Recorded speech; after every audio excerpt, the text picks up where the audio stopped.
baik, pada kesempatan kali ini saya beserta teman-teman untuk menunaikan tugas dari Teknoprener akan mewawancarai seorang yang sudah memiliki usaha di bidang lele, yaitu Baik, budidaya lele, yaitu bernama Kang Padil.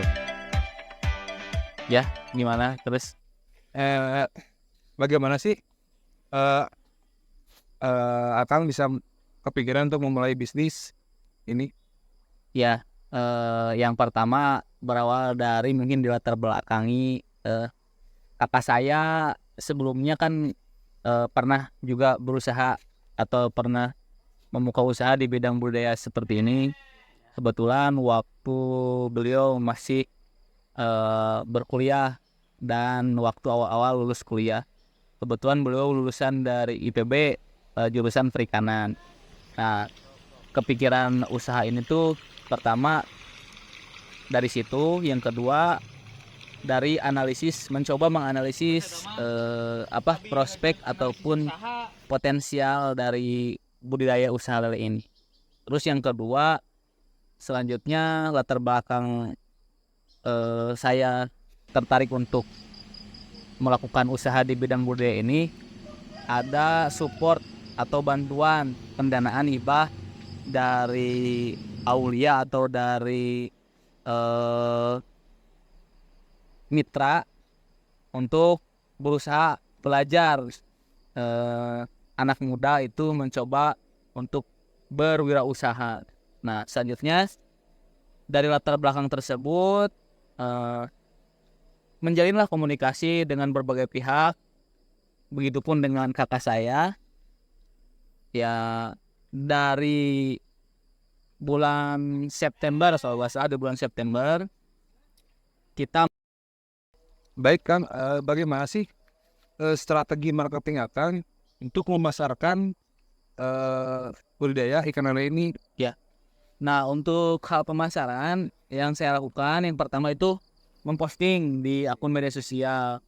Jadi eh, kita bisa melihat ataupun bisa mempromosikan dengan gratis lewat akun media sosial.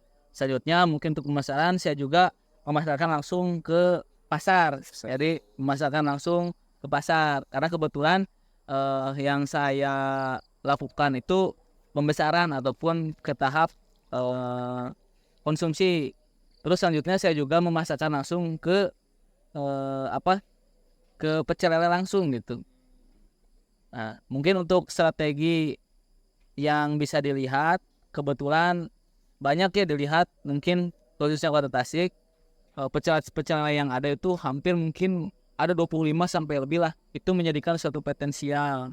Kalau misalnya kita bisa eh, menyentuh langsung terhadap konsumen gitu. Karena kalau misalnya ke pasar ada perbandingan gap harga ataupun ada perbandingan harga yang lumayan gitu. Namun untuk sementara sampai saat ini baru sampai tahap tersebut untuk misalnya tadi strategi pemasaran, strategi marketing lewat media sosial, pasar, serta ke berbagai ataupun beberapa outlet pecel lele yang ada.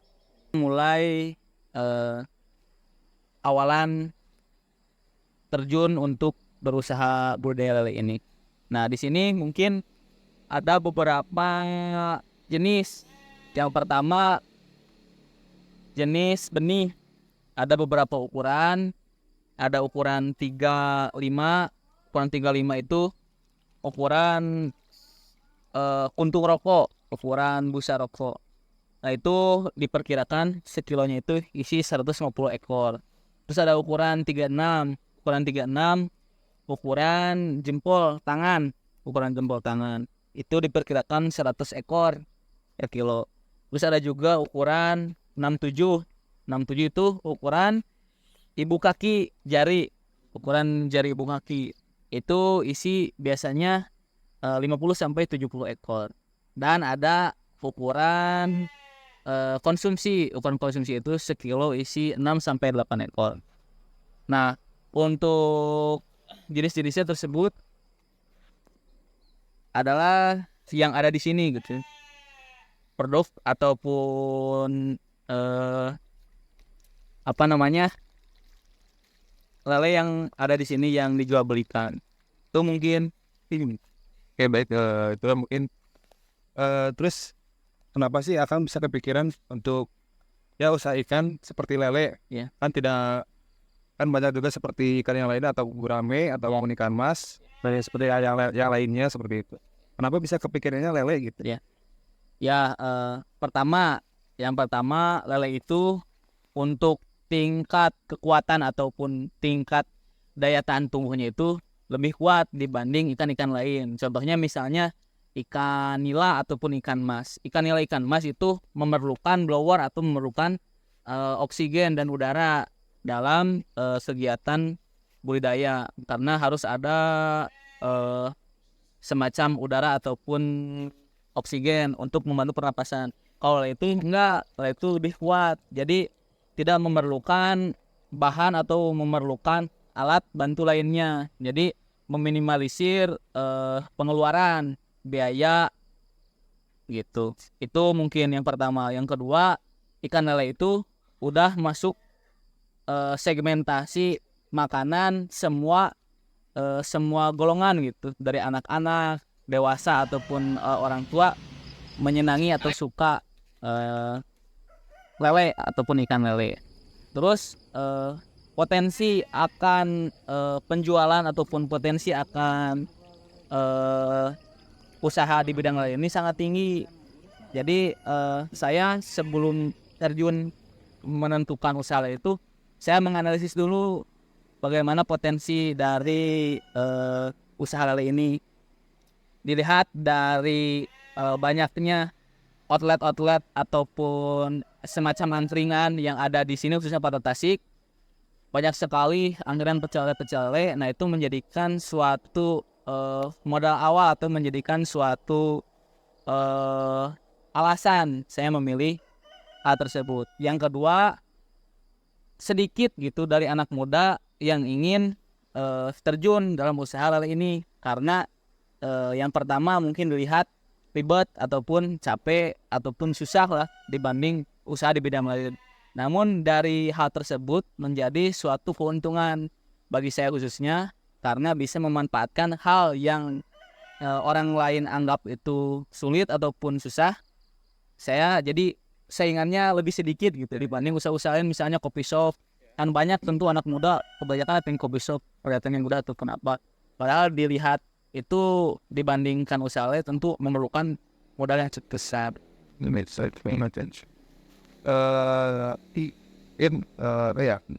kebanyakan anak muda sekarang itu mungkin pengennya kayak yang kerja bersih Ya, ataupun yang serba nggak terlalu kotor ya dan instan ya seperti itu.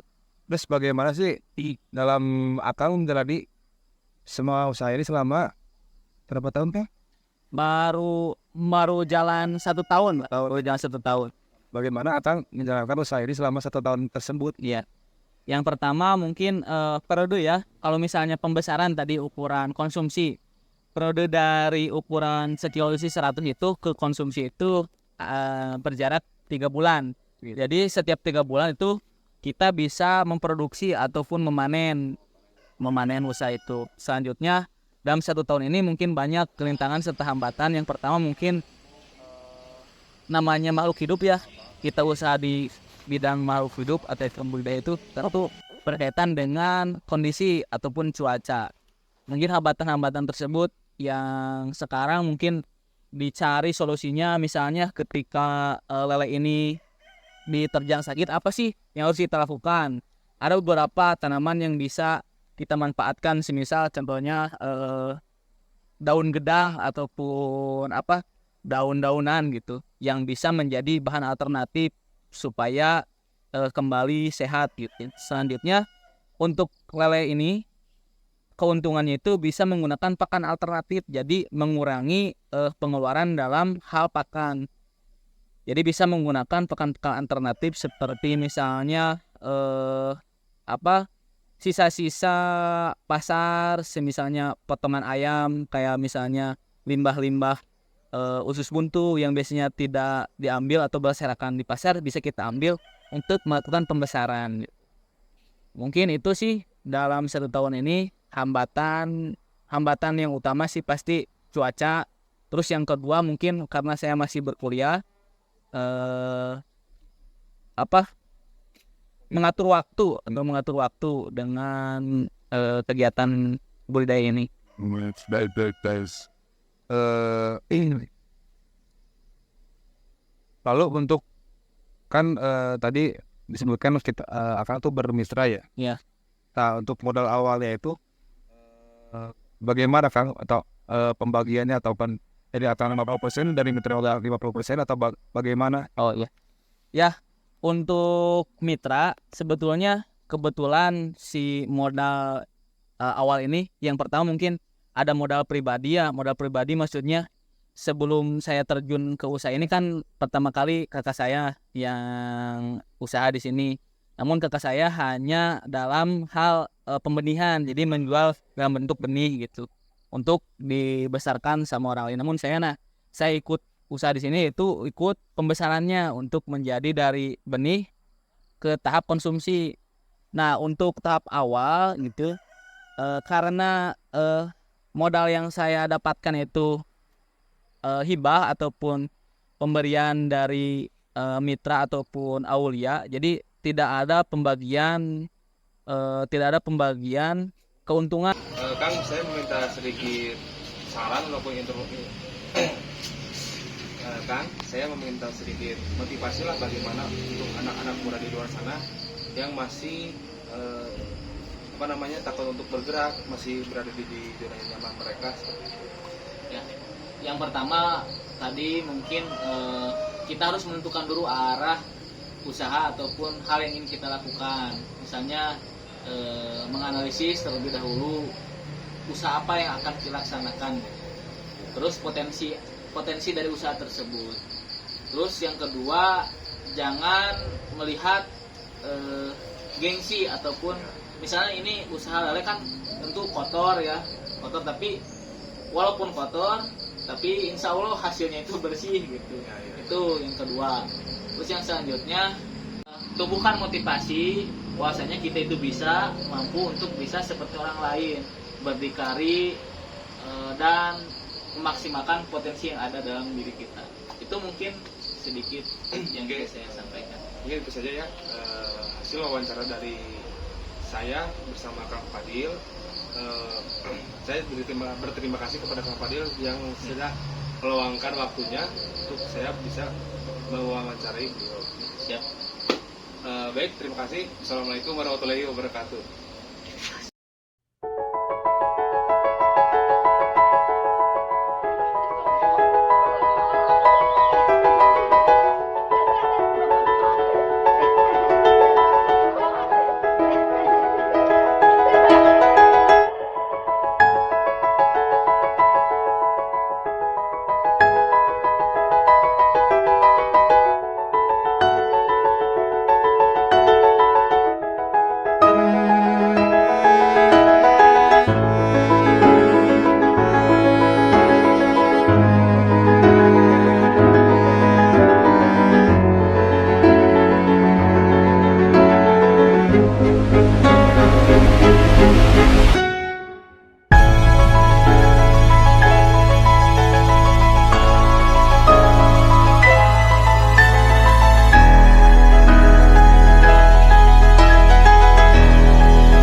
Thank